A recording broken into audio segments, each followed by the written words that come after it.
you start the recording. Oh, look at you already beating me to it. Okay, so y'all, this one today, I'm gonna tell y'all now is going to be a little bit of an abbreviated call. And the only reason I'm saying this is because if I throw it all at you in one session, it is going to be absolute information overload. So y'all know me, the creator of SBB, okay? I like short, sweet, to the point, digestible. So I would rather break this up into two different sessions. I don't think it will go into three different sessions, but I want to break this up into two different sessions. So that way we're not causing any overwhelm. Does that sound good to y'all? Or do y'all want to just be here for 3 hours with me? Okay, cool. All right, so let us get right into it. I'm super excited because I've been wanting to talk about selling in the DMs, and I've been doing so much research on how I should conduct this for y'all in a group setting. And I've been wanting to do like mock live DMs with a few people on this call. And then I realized that we may not have a lot of sales experience in the room. Can you throw like newbie in the chat if you don't come from a sales background, like you never worked in sales? Only one person? Everybody else worked in sales? Oh, okay, nice. Okay, we got a lot. Okay, cool.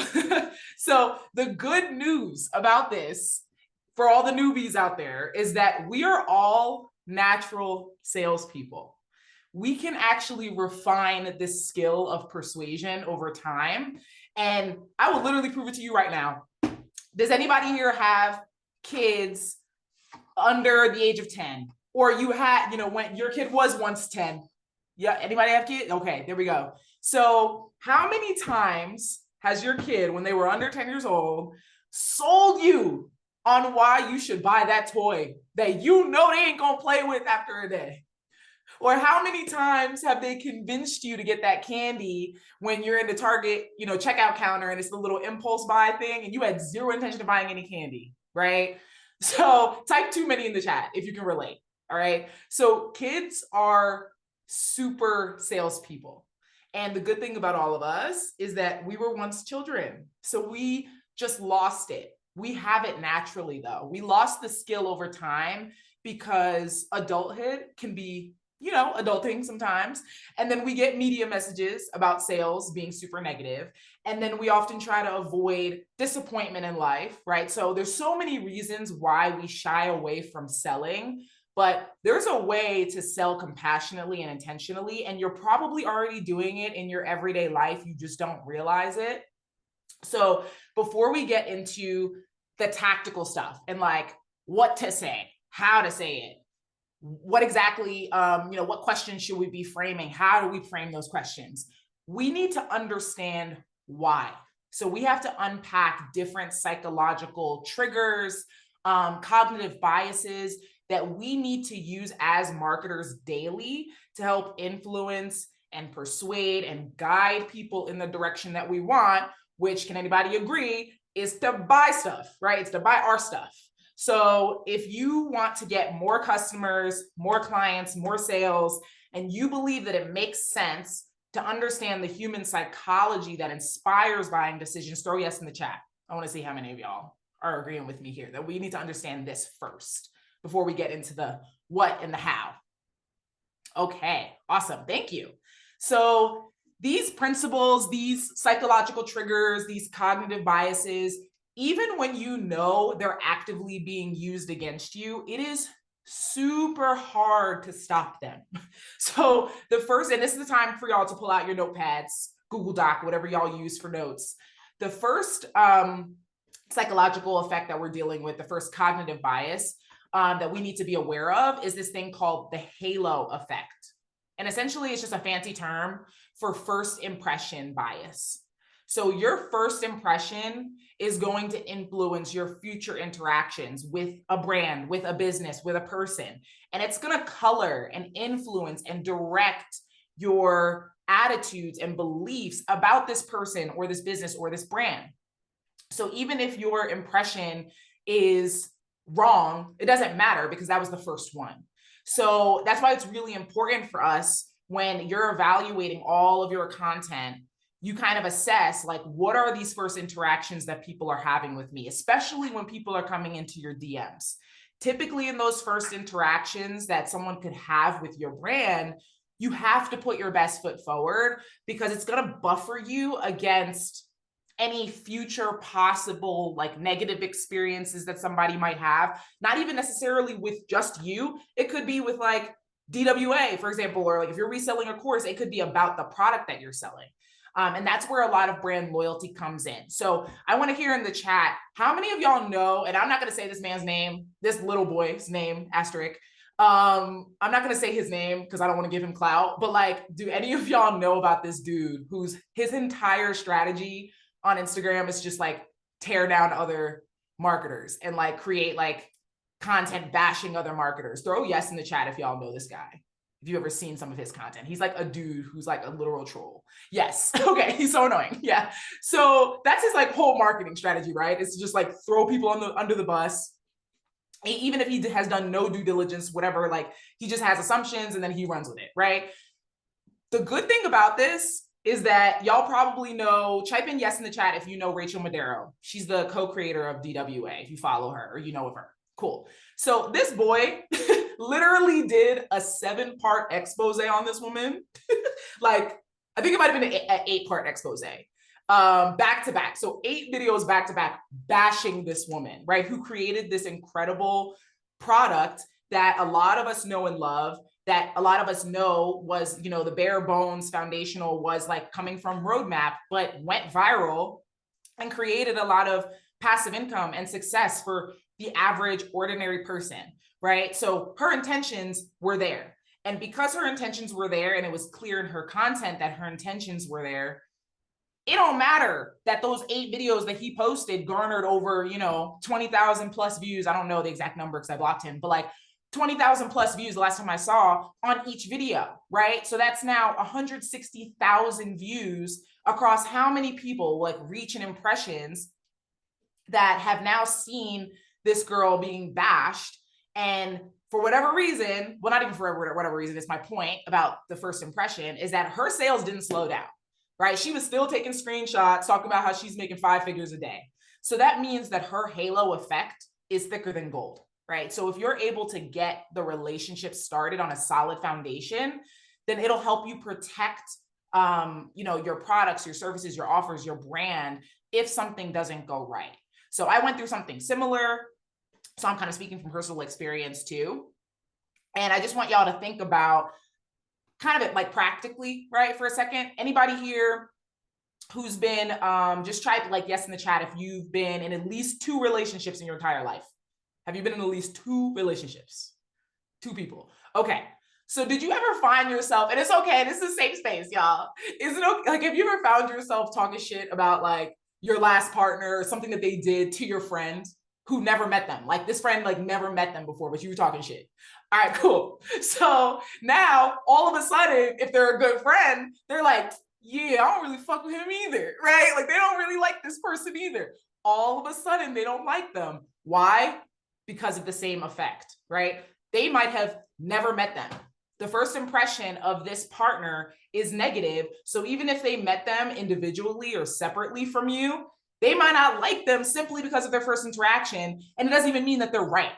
But that is the phenomenon. That's the effect that we're talking about. So your customers are going to perceive your brand and your business more positively overall in the long term, despite any type of potential negative experiences, if you treat that first impression with care.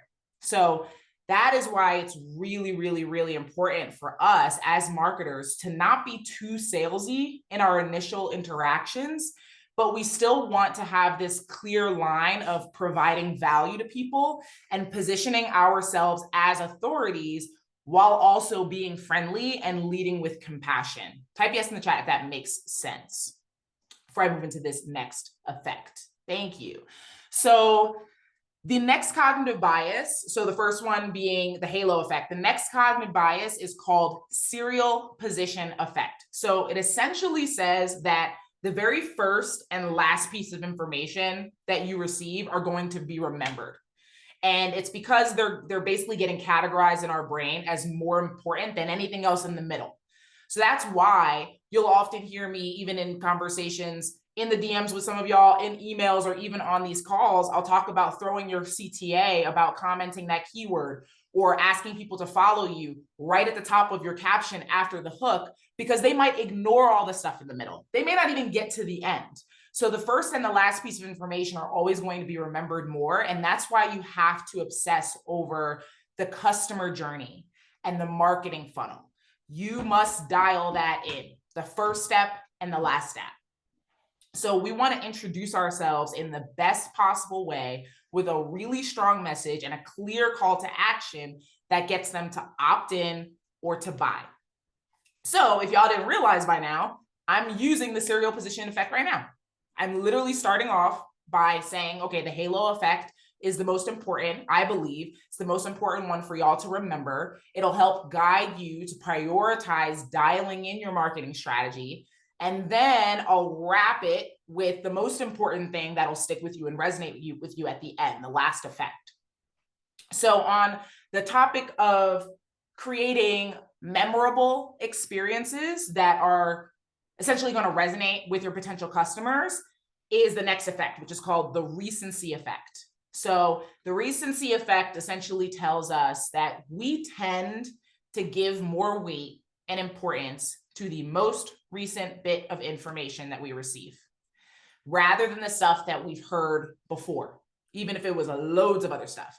So this is why whenever we're creating strategic marketing campaigns, that it comes down to basically the ways of increasing frequency and increasing touch points and increasing the recency that someone saw or heard or engaged with our content. So it's the reason why I pretty much always, and this might be overkill, but again, I'm always sharing what works for me, y'all. Other gurus and other people who've been in the space are going to say different things, but it's the reason why I send off an email to my email list at least once a day or every other day, typically. If I have them in a drip campaign because they grabbed like a freebie or something like that, that's totally different. I might have them on a drip campaign that talks about the core offer for 7 days straight. And then it goes on a cadence of every 2 to 3 days because that's a drip campaign, right? They're going through a very specific funnel.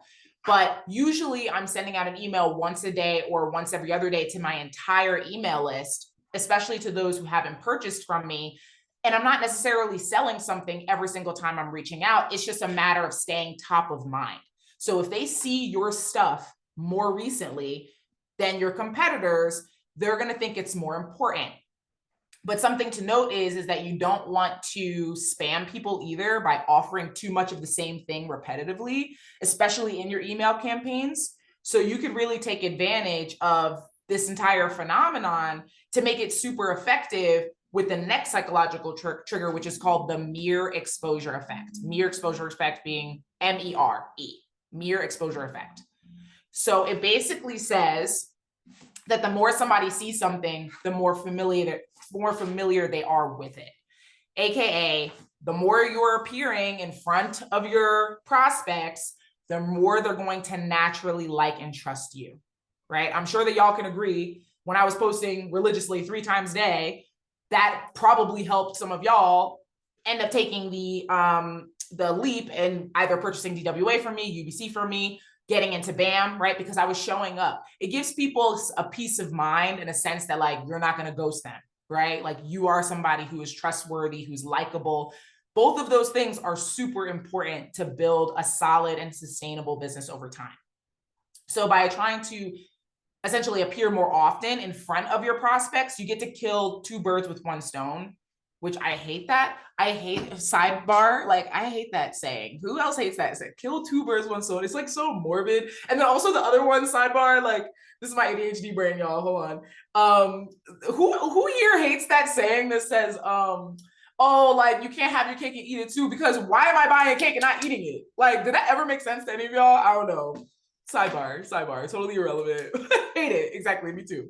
So feed 2 birds with 1 seed, girl. You done changed the game. Wait, I need to screenshot this. Hold on a second. No, that is so nice. That's the positive twist. See, you're already doing it. You just sold me on that. So all of this is why when it comes to marketing in general, the more we show up again and again, Again, not spamming people, not necessarily creating unique content for every single platform if you're trying to diversify. Because I know we have different like generations on this chat too. Like I've been trying to test out things with like the Gen Xers posting more of their content on Facebook, while like the millennials and the Gen Zers are posting more on Instagram and TikTok. But it's just important, all in all, to stay top of mind and to give a variety of value when you do show up. So a good example of this is basically having a conversation with somebody in the DMs about, let's say, how they want to get into digital marketing. And then immediately after you send that first message, talking to them about them getting into their journey, you post a story about why you got into your journey and what you've learned so far and the inspiration that you've picked up from the success that you've seen other people achieve with your offers, right? Or something like your offer. So then when you're asking those engaging questions in the actual DMs and you're communicating with these people, they have more touch points. So you're touching on these different effects simultaneously just by showing up more, if that makes sense. Does that make sense, y'all? Type yes in the chat if that makes sense. So thank you. So the next psychological effect is loss aversion. So this just means FOMO. People hate missing out on stuff. It's real. Most times, it's one of the most valuable tools that you can use as a business owner and a marketer. You have to use some sense of scarcity, urgency, exclusivity, or an incentive that's going to disappear if they don't take action and take action soon. So you want to set deadlines and make sure they're hard deadlines too. People hate when, you say something's about to go on sale for like just the next 24 hours and then like a day later it goes on sale again, right? Unless you're doing some type of extension, right? Like, oh, I'm extending it for the next 24 hours because I got so much volume, right? So that goes into the bandwagon effect that we'll talk about a little bit later. But you want to make sure that you have like hard deadlines. You're not like gassing it and stuff, but you want to use a combination of hard deadlines, limited supply, so that you're essentially taking away too many options from your prospects. So given the option of taking action now or putting things off till later, if we're being real, most people pull it off, right? They always put it off. And usually later means never. Okay. So we have to get creative about how to create urgency in our businesses. And I actually created urgency with BAM, and I can prove it to you right now. Who signed up? I want to see a me in the chat when I posted that first story opening it up to the public. That's how you got me. Literally. There you go. So this just goes to show, damn, all y'all. This just goes to show how important this is, right? So you probably did that because I created urgency by limiting the number of people who could sign up in the first week. And then we created, that was Julian's idea. And then we created FOMO again by closing the community for a couple of weeks. And then we plan on opening it back up to the public later after we have, some more conversations, get some more success stories, testimonials, and we open it back up and we say, hey, for a limited time, we're opening it up to X amount of people, right? So we're creating that exclusivity and the urgency. So you can add different ways to do this. I was stalking you for days when your IG went down. Yeah, my IG going down was so rude. Instagram does not want me to make money. So yeah, you could do this in a few different ways. You can add product bundles for a limited time. So I see people who, like myself, honestly. So when I say see people, me, I'm just talking about me. So I have like a bundle that lives on my store all the time, 24/7. And if I was being smarter than I am, I probably would do limited time bundles. So just offering DWA by itself and then adding Sales Boost Bootcamp and some other products for a limited time, and maybe have it as like a once a month kind of thing that I associate or attach to a holiday or some type of other like promotional event, right? You could add in like custom audits. I use ChatGPT all the time. Do not be afraid to leverage AI to come up with ideas. Like you don't have to be the creative one all the time. Like use ChatGPT to come up with different ideas for how you can create urgency, exclusivity among prospects. So does everybody get that effect? Yes in the chat. Yes in the chat if you get that effect. Does that make sense? Cool. So where's my next note here? Okay, so the next psychological effect is called the compromise effect. So it essentially says that people are really busy and we often get decision fatigue. We have too many decisions throughout the day that we're making on a daily basis. So it's generally hard to evaluate different options. So if given the choice, most people tend to compromise. So if you have multiple offers, right, let's break it into 2 to 3 options max, because I'll be looking at some of y'all stores and I ain't gonna call you out, but you got 12 options on there. Let's just do like 3, okay, 4 max. So if we're just doing an example for the live call, 3 options, you have a low priced option, you have a mid priced option, and you have a high priced option. If you have too many, it leads to inaction. So the key here is basically to put the option that you want to sell most in the middle of your sales page, because that's going to actually get the most clicks. Just like a lot of studies have proven this, and we could provide you with that data too. But it'll show that most of the clicks, most of the traction, most of your sales will come from that product that's right smack dab in the middle of your landing page if you have 3 offers.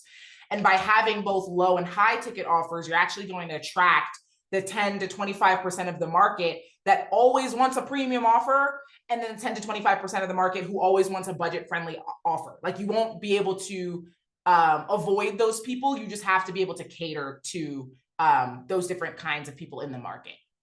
But there is a way, though, that you can make the compromise effect or make the compromise option more appealing by essentially labeling it as like your most popular offer. And you could say that on your sales page, that it's the most popular offer, or you could even put it in your actual marketing messaging itself, that it's the most popular. Another way to make the mid-ticket option more attractive is by positioning your high-ticket offer right at the top of your sales page, and then taking advantage of this other effect or principle that's known as anchoring. So anchoring essentially takes advantage of the first piece of information or the first price, for example, that someone sees as a mental anchor that they're going to use basically to compare all future prices or future options against it.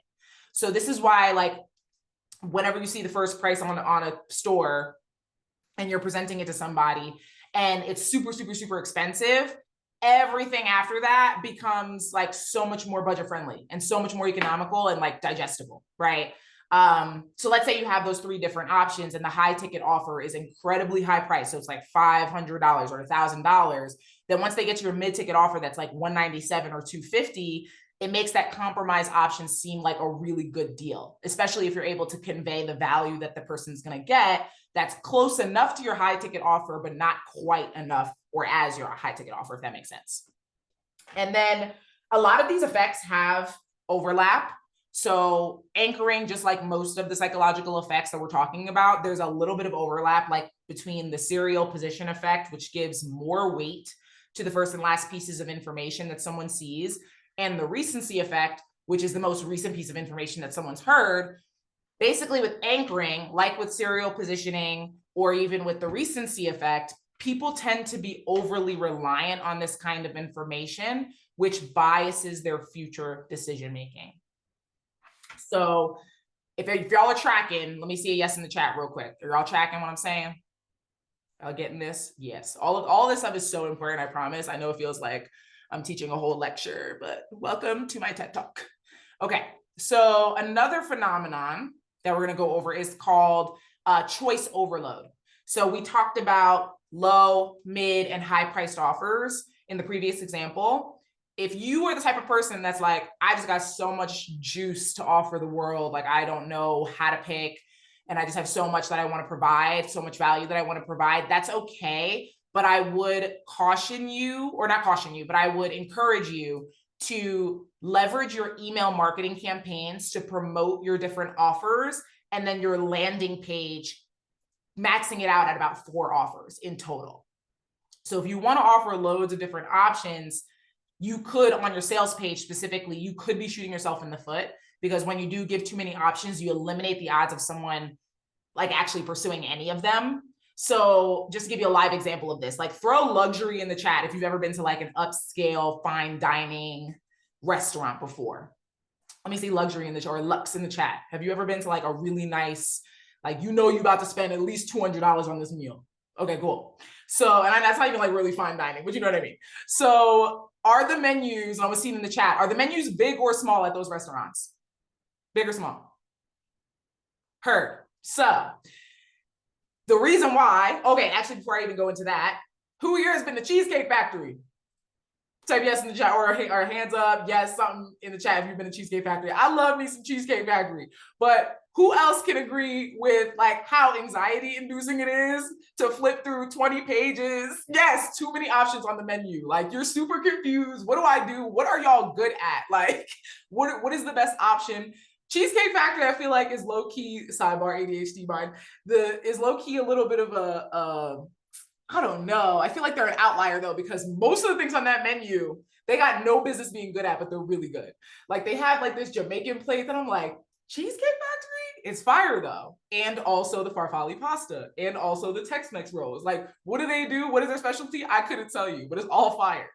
But if people do take action, all that to say, when there are too many options, a lot of times, unlike the Cheesecake Factory, people are going to be disappointed when there's too many options, because there's an expectation that they're building up in their head.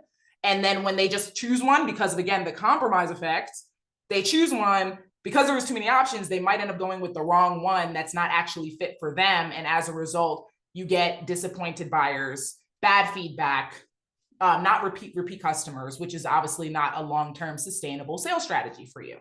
So there are a number of studies that go over this. The most famous one is this jam testing study. So they pretty much laid out a bunch of different jams in front of people, and then laid out a few different jams in front of people. And when they laid out all of the jams, very few people bought. And then when they laid out just a few of the jams, many people bought. So as a marketer, it is your job to eliminate confusion. It is our job to simplify things for your client. And it's not because they're not smart. It's actually most of the times it's because they actually are smart. They're too smart for their own good.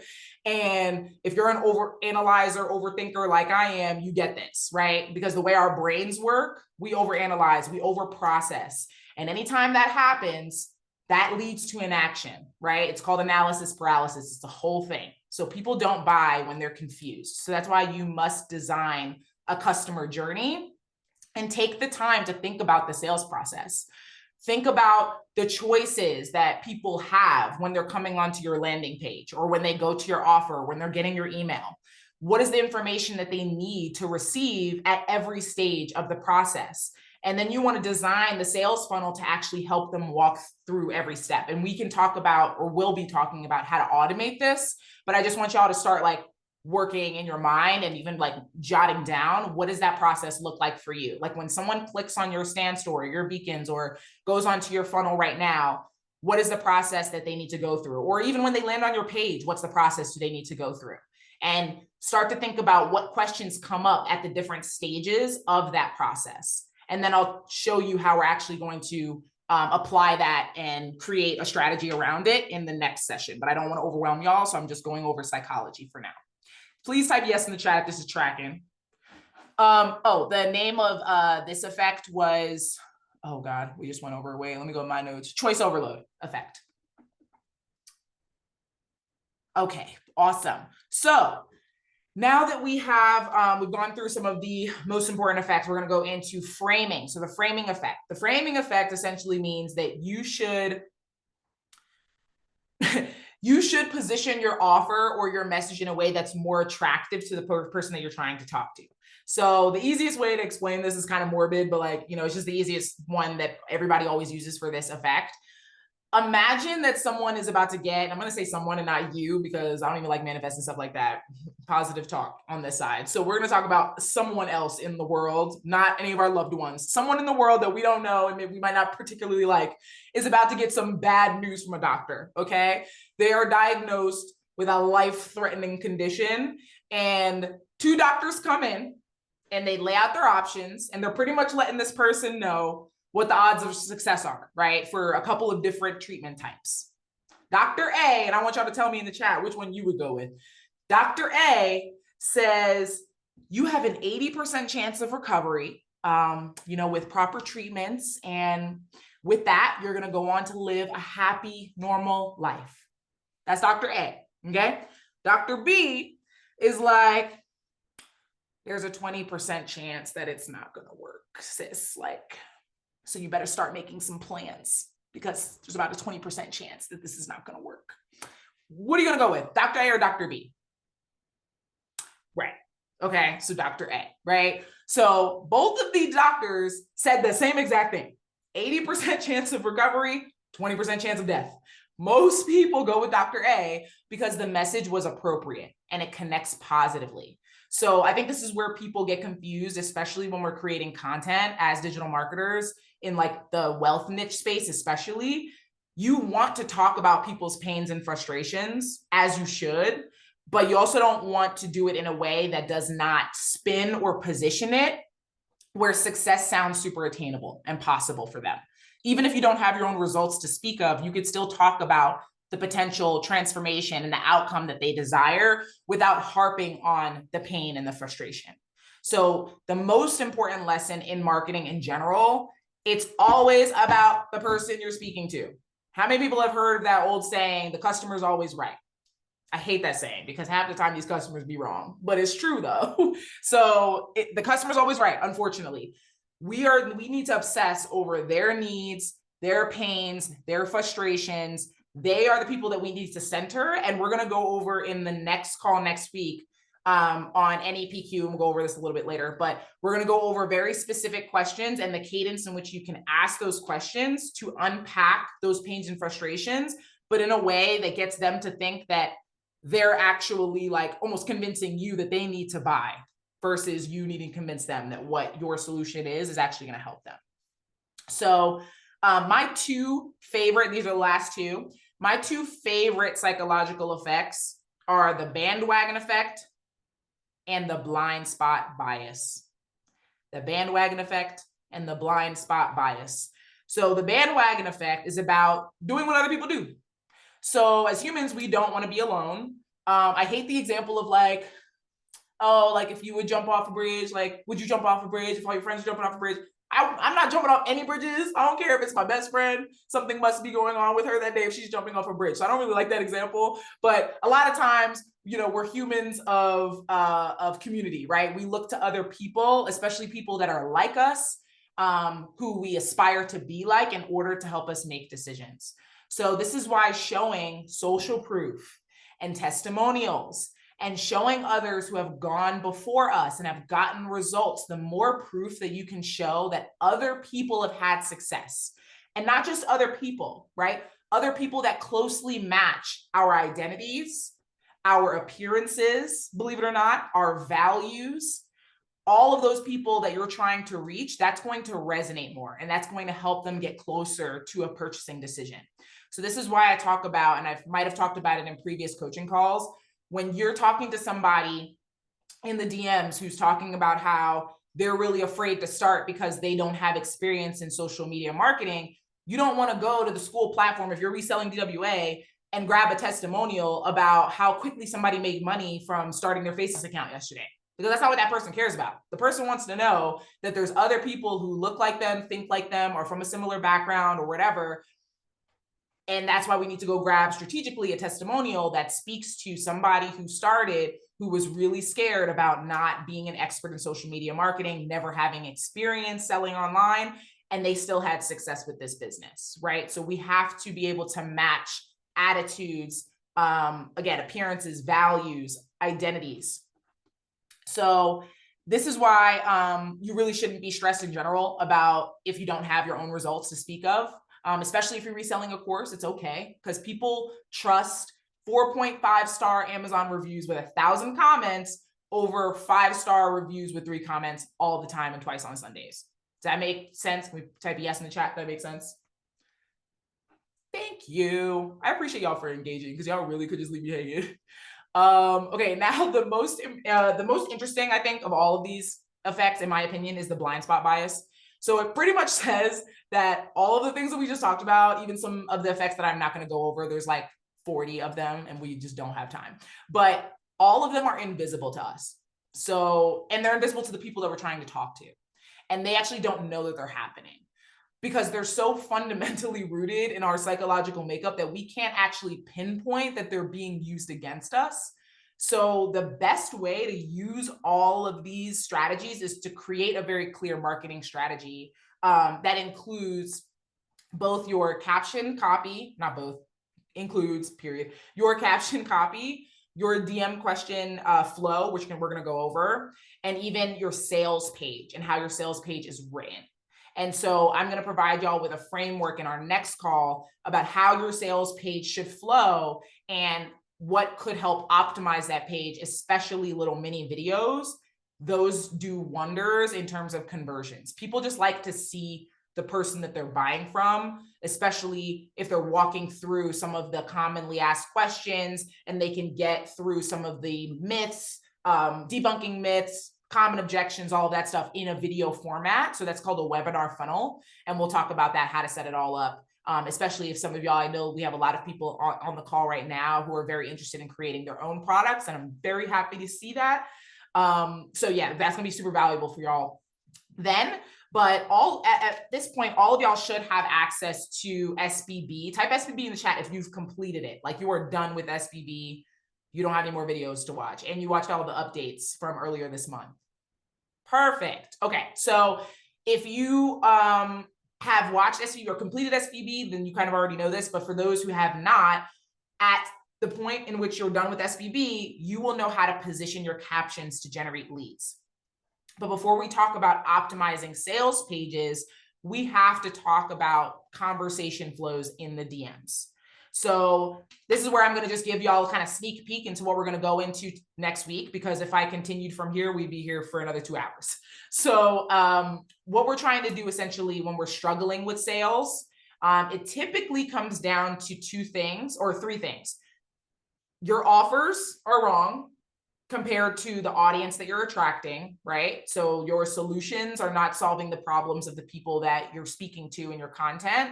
And that's just a matter of, you know, we could always come back to that and solve for that by asking people what they want, right? Showing up in our stories, asking what people are struggling with so we know what type of content to put out there to further attract those people. And then also what kind of products we either need to acquire or create originally to offer to this audience, right, that we've attracted. So that's one reason. Another reason is lack of authority. And then, oh, bye, Francis. And then the last is the serial positioning effect. So this is why we want to increase our conversations in the DMs and leverage something called neuro-emotional persuasion questioning. So it's called NEPQ, neuro-emotional persuasion questioning. So instead of asking surface level questions, like the traditional salesperson would ask something along the lines of, you know, what are you looking for in a side hustle? Or like, why have you not started digital marketing yet? You don't want to ask qualifying questions like that in your DMs that are not going to give people the opportunity to form their own opinions. And you also don't want it to be too surface level. So there's 5 stages of NEPQ, and we'll go over these stages in more depth next week, and we'll do like a mock DM live. But the 5 stages of neuro-emotional persuasion questioning are the following. The first one is the connection stage. So the connection stage, these are 5 stages. And I'll go over what they are. The engagement stage. So connection, engagement. Third is transition, the transition stage. The 4th is the presentation stage. And the 5th is the commitment stage. So we have connection, engagement, transition, presentation, and then commitment. So the connection stage puts more focus on them and off of you. I think a lot of times when people are in the DMs, they're trying to make it so much about the sale that it becomes about you and you're taking the focus off of them. And that's why you're shutting down the conversation before you even get to the engagement stage or the transition stage. So it's really important that we have very specific questions and we're framing our questions in a way that allows us to build that connection with them, that puts all of the light on the client or the prospective client. The second stage is the engagement stage. So the engagement stage incorporates 5 different types of questions. So those 5 different types of questions include the situational questions, which pretty much helps you and the prospect find out what their current situation is. The problem awareness question, which opens up essentially the emotional like doorway to finding out what their problems are, why they have those problems, how it's affecting them. And then the solution and awareness questions are going to help them see what their future actually looks like once their problems are solved. And I know this sounds like a lot, but you actually can ask some of these questions in a way where you're getting like 4 or 5 different of these stages kind of checked off with like 1 or 2 questions. So it seems like a lot, but I just want to like lay out what they are. So that was the problem awareness. And then solution awareness questions basically help them see what their, or sorry, consequence questions helps your prospect question their way of thinking and explore the consequences if they do nothing right now, if they don't take action. I'm getting tongue tied, it's dry over here. I just got back from a week of being in Miami. When I got back to dry ass Colorado, like I'm parched, my skin is dry, my lips are getting chapped, my eczema's flaring up. I don't know what to do over here. I need to move to Florida, Julian. It's time. I know you. Okay, and then we have so after our consequence questions, we have our qualifying questions. Okay. So that's going to confirm how important it is for them to make a change and take an action. So I know that most people think that qualifying questions are right at the top, and that's not. That's actually like the 5th question that we're going to ask. So that was all a part of the engagement stage. Again, this is why we're separating this into next week's call, because this would be so overwhelming. Are y'all glad that I did all the psychological stuff first and then we'll go into this next week? Because yeah, I would be overwhelmed if I were y'all right now. It's a lot, but it's okay. We're going to get through it in bits and pieces. So the next stage is the transition stage. So this is where you essentially get to transition into talking about your solution. And that is like 1 to 2 sentences of why your solution is going to be their holy grail, how it's going to get them from point A, where they are now, where they're suffering, to point B, that dream outcome, regardless of what niche you're in, what product or service you're offering. And then the presentation stage allows you to essentially demonstrate how the specific advantages and benefits of your offer will actually solve their problem. And we can actually combine the transition and presentation stage into one because we have the opportunity to do this in the DMs, and we also could use automations to make this a lot easier. And then we're going to wrap it up with the commitment stage, which essentially helps them make the purchasing decision, helps them commit and take the next steps. So we're going to go over like actual examples of all of these questions in these stages. And we're actually going to do a mock conversation live next week, so y'all can see how I would actually walk through a DM with a prospect. And I want y'all to give me like 3 different niches. We don't even have to do all wealth niche. We could try different ones for different products, offers, services that y'all have in mind.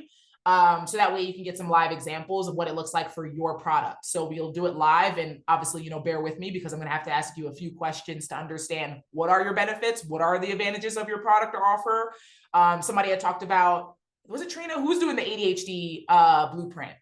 Was that Tina? Brittany, but I don't think she's on this call. She's on this call. So yeah, different people have different products. I'm going to have to ask y'all a couple of questions to know what is the benefit, what are the advantages of this offer. But then we can go into a live DM so you know that this is a skill that you can refine, and over time it's easier and easier, and it becomes more fluid, it becomes a lot more natural. So I hope that I know this was a lot, y'all. And I know it was not as tactical as we like to get, but it's very important to understand sales psychology before you can actually persuade anybody to do anything. So I hope this was helpful. And we have the recording for those who missed it. So we miss you. Come live and come spend some time with us. I don't try to take up too much of y'all time, but I will open it up for the next 10 minutes here for the last 10 minutes to any questions that y'all have. And then we can go and do what you do on a Wednesday night. So what I would say is raise your hand if you have anything. Yeah. Right. And then really quickly, I guess give me a thumbs up. Did you want to say anything, Justine? Hey, me? Justine? Yes, you. Yes. Put me on the spot. You could say no. It's an opportunity, so I didn't know. Okay. All right. Thank you. Yeah. Sorry, I just feel a bit on the spot. I normally hide behind the emails, but yeah, I've got a page I've been working on for about 6 months and I haven't really made any sales. Like I got lucky and made one at the start. I know you haven't seen the page, but yeah, I'm just kind of wondering, like, do I keep going? Because, it's 3 hours a day at minimum I'm putting in, plus my full-time job and kids. Yeah. I'm losing a bit of steam. I'm losing my mojo at the moment. So I'm like, do I keep going? Or my background is publicity. So I've got like a PR agency and I'm like, okay, should I try and pivot into teaching people how to do their own PR so they can get, on TV shows and newspapers and podcasts, or just like, yeah, just keep going. Because I don't know, I'm looking at people's posts and even going, okay, you can posting on Canva and making $2,000, like it's not as easy as that. And I guess I'm just wanting to be so truthful. Or I'm not jaded, but I'm like, hang on, it's not, because you've got to learn the marketing. So yeah, I'm just feeling a little bit stuck on direction. And if I just, and when you get in your lulls as well. So it could just be one of those. Yeah. Absolutely. So what have you, if you don't mind sharing, so you said you haven't had a lot of sales. So like what are you selling? And then you said you've been doing it for some time now. So what's your like posting schedule, what's your posting cadence, and who are you selling to? Who's your customer avatar? So courses like UBC, DWA, the strategy. I don't put all of these in my store. I've done the Catalyst. In terms, I think that's it. And then in terms of posting, like I'm probably down to about 5 posts per week just because they're still taking like an hour. And my reels are up and down like a yo-yo. Like I've had one where I talked about my reason why I got into this because I got scammed all of our savings, and that one got like 12,000 views. And then last week I had like 8,000 on my reel, but then I posted yesterday and I guess my energy wasn't in it and it only had 200 views. So I'm really like, yeah, oscillating, I guess. Yeah. And have you completed SBB through here or purchased SBB at all? No, I'm halfway through it and I'm loving it. Yeah, so and I feel like that's, yeah, I feel like this is all I want to sell at the moment. Like I want to scrap everything and just kind of focus on this. But yeah, I'm only halfway through and yeah, so I would say that you're gonna find a lot of ways to make content, and like some of y'all could speak to this on the side in the community, but I've heard from people, this is not just me, but I've heard from people that my strategy for picking like viral content to recreate really helps with the content creation fatigue that you get and like the burnout you get from trying to be original all the time. I think that you should be original often, at least once or twice a week, but you don't have to reinvent the wheel. You should be recreating what is already working for other people, because those hooks, those captions, they're converting, and there's nothing wrong with just tweaking it so that it preserves the integrity of like the value that you want to provide to people, and also like your own transparent, authentic voice as well, right? Like if you personally feel like you can't rightfully say this is all it takes to make money online, like you still have to learn all of the marketing stuff, cool, put that in your caption. Use the hook to capture their attention and stop the scroll. But then in the caption, use the opportunity to say, hey, I'm tired of people saying this and they don't realize that you still have to learn the skill of social media marketing. But here's the upside, right? So here's the pain that you're going to experience, but here's also the upside and the transformation. But I think what it sounds like is, and this is something that I preach on here all the time. I tell people all the time, reselling a course is a quick cash grab. And I very much believe that. I think that it's a trend that you should hop on. It's a wave you should hop on if you can and you want to and you have a desire to. But if you have a skill set that could be valuable to business owners, especially business owners, like as a target market, it doesn't matter what niche they're in, what industry they're in, business owners are a very high caliber, high quality client, and they're often willing to pay premiums. So it might make sense for you to, and I know that this could be or feel like overwhelming advice because you're already a little bit jaded by the content creation, but I do think that there is some sense of the fact that you haven't seen the results that you want, so it's not as energizing. And so I wonder if you were focusing on content creation in something that you're actually knowledgeable about, interested in, passionate about, if it will be more energizing, even if you're not necessarily seeing the direct results that you want from the sales perspective. Yeah. So it could be interesting to like throw up like a poll or something like that on your account, and you might not get a lot of responses because you might not have a lot of business owners that follow you, but you could also leverage your existing client base for your other agency. If you have an email list for that agency, asking people like, what was your reasoning behind hiring our agency? Like, what stage of your business were you? Why were you incentivized to start getting PR? Trying to gather some of that market research so you know, okay, who's this kind of a customer avatar, this ideal dream client that I could be trying to attract through social media? And how do I leverage that in my content by either going after business owners who want PR advice, and like, how do you do PR yourself? How do you attract journalists? How do you write cold emails to journalists who are getting pitched 3,000 pitches a day? Or you can go the other route of, hey, other people in PR who are running agencies, how do you create your own product to help other business owners get in front of like their dream journalist that's doing contribution for Forbes magazine and Fox News without having to pay an agency $10,000. Like, you could take two different routes, but you already are aware of this, you're interested in it, you're knowledgeable in it, you're an expert. So you have testimonials from your agency that you could pull into this business and that you could speak to as your proof of social validation. So I think this is something that you have to pray on and meditate on. Like, do you feel like you would be more energized to show up daily and you wouldn't be feeling as burnt out if it was something around subject matter that you're already knowledgeable about and interested in? But I also like curious to have I want to meditate on this too. So if you wouldn't mind messaging me on the within the school community, what your @ name is. And then I can take a look at your account and see if I can give you kind of like a high level audit. But yeah, I'm always the type of person that's like, do the course reselling, but get obsessed with like doing your own thing, because that's what's going to create long-term sustainability for your business. Well, I think you're right. Like, if I actually saw sales, it might make me more excited. But when you're like, okay, it's been 6 months, and mind you, I haven't done the 2 to 3 posts a day.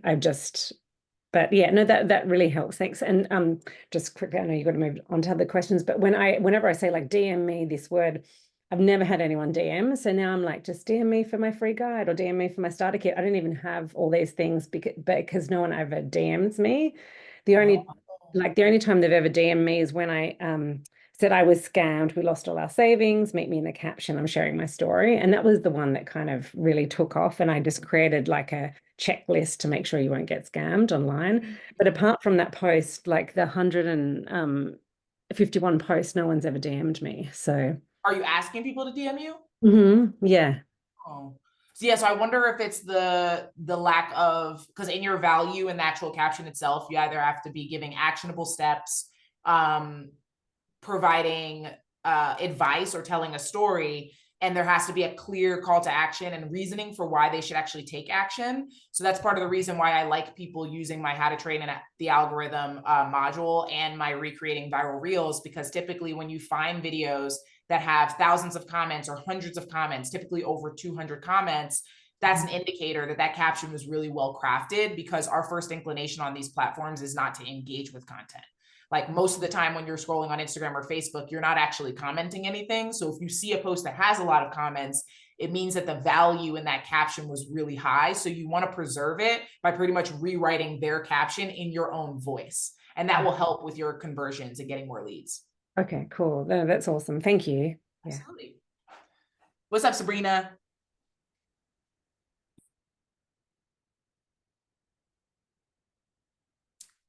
Are you off mute? No. Did Julian unmute you? Oh, I'm here. No. Okay. What's up? I couldn't figure out how to use Zoom on my cell phone. Anyways, I will turn my camera on. Hi. Twists. Are those twists or are those sister locks? These are sister locks that I had them 4-strand twist, and I'm just taking out the 4-strand. Oh, they're cute though. I'm thinking about getting dressed. I don't know if I want to lock. Yeah. We're gonna have to talk on the side about that. Yeah. I enjoy them. I look it, but I'm almost 40, and so my time is limited, and so I switched to locks to create more time to focus on things that was a priority, which is not my hair. So.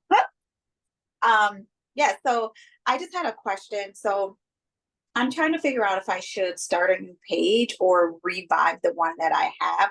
So I started digital marketing. I started with DWA that I bought from you. And it was too high level for me anyway, switched to UBC. But then like I have a 6-month-old, so I was on maternity leave and it was more hectic than I thought. So I couldn't stay consistent. Even though some of my reels got like close to 2,000 views, I only have 70 followers. And so even though like I was doing reach, I still wasn't getting people to follow. So I kind of just took a break from the account at the beginning of June. It's like, okay, I'm just going to take a month and like go through all the courses again and go through SBB and start over. But I don't know if I should keep the same page or start a new page. Excuse me. So 70 followers. Usually when people ask me this and it's under 100, I'm inclined to say start over, but also I also encourage people to think about if they have their number of followers in their living room and then they were forced to, and I've said this before, some of y'all have heard this, but like if they were in your living room and you were forced to feed them, that would mean a lot, right? That you have 70 people who like raised their hand and said, I want to follow this person because something resonated. So in my head, it's like, if I have to feed 70 people in my house right now, like would I not want to serve those people? I don't think it's fair to not serve them. So there is a way to revive your account. If you just do the training of the algorithm that's in SBB and you also post more consistently, the Instagram algorithm is going to get the hint that you're being more consistent and it should push your content out. The only reason why when people stop posting consistently, they start getting less reel views is because the Instagram algorithm is like, oh, this content creator is like not serious, so we're not going to push her stuff because she's not even coming out with stuff regularly. And if she's not coming out with stuff regularly, we can't build that know and that like and that trust to eventually get those leads and get those conversions. So it's nothing that it is something that you're doing personally, but it's not, it is a, you could detach from the fact that it's not necessarily because you're doing anything wrong. It's just because you're not showing up often enough. So once you train the algorithm daily for 5 minutes and you're posting and you commit to your posting schedule, like if you know you can do one a day, do one a day. Don't do 2 a day and then scale down to 1 a day after a week of posting, because that's also going to be a negative trigger to the algorithm. So just commit to whatever you feel like you can commit to. Rewatch the module on content batching within SBB and also how to recreate viral reels. And that will really help simplify the content creation and posting process. You could also schedule out your posts too if it makes your life easier. Just make sure to set an alarm on your phone whenever your video is supposed to go out. So that way you could do the before and after, like 10 minutes of engagement with new followers, prospective clients on lookalike accounts, all the stuff that I talk about on SBB. But it's 100% possible to revive an old account that was a little dead. But you just have to, like, when you decide to commit, you got to commit and like just show up. Because unfortunately, like even my account, now that I have 80,000 plus followers, like if I don't post every day, 2 times a day, like I even see my leads going down significantly. Like I barely posted over the last week and I maybe had like, I don't know, 20 leads or something a day come in. And that's really low for me, considering that my average leads when I'm posting 2 times a day, every day is like roughly 200 to 300 a day.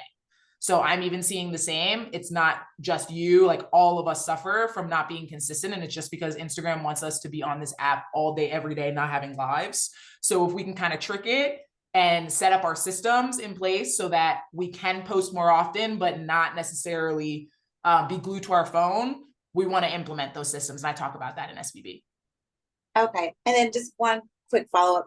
How important is ad aesthetics and faceless? I say this because I see some creators that have this flawless ad aesthetics page that are doing great, and some that don't. They don't even have real covers, and they're just like killing it out the water, but they're faceless. Yeah. And I'm like, okay, I like really how important is this? Like, I was just like your thoughts. Yeah, I have like differing opinions on this. I guess people who have, because my whole thing is I tested out faceless just to show people what was possible on my page a couple months back. And then I stopped doing faceless because I was kind of annoyed. Like I was just annoyed with the whole MRR thing. So I was like, I don't want to do this. It's too much work. But all of my faceless money came from theme pages. So I don't even have like the right data to be able to speak to, oh, okay, covers, without covers, whatever. Like, I don't actually know. My personal opinion is like, even for my theme pages, like if there's like one aesthetic, it's just more pleasing. It's been more visually pleasing. And in on top of that, Instagram in general, if we think about the inception of Instagram, it was for images, right? So like we're now migrating into video, and they're pushing that because of the force of like what the market is telling them with TikTok's popularity and everything. But I think there's this different expectation where TikTok is a little bit more lax, less edited, and Instagram needs to be a little bit more refined just because of the history of the platform. So I think people resonate more with the aesthetically pleasing grid photos and cover photos. But I do know what you mean by like plenty of faceless accounts that are out here using different fonts and all kinds of craziness, and they're still doing well. I will say though, the more faceless accounts that I've seen, like the successful ones, even if they don't have like cover photos, for example, they're pretty consistent in the actual aesthetic itself. So like they're always using, let's say like, I don't know, tropical nature landscapes, and they're always using the same like white on black text, and it's the same font. So even if they don't, you can't necessarily read their hook on their cover photo, you still can see consistency across all of the posts. So that I think might like trigger in our brain, like, oh, okay, this person like shows up and it's the same. I don't know, but yeah, my personal opinion is that like you should lean towards trying to be as aesthetically pleasing to the eye as possible. Because the last thing I want you to do is like try to go for not being aesthetically pleasing, and then it's to your detriment.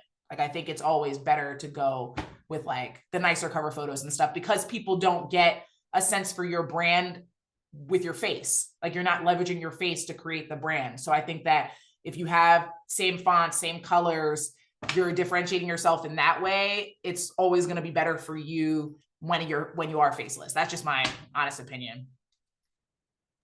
Thank you.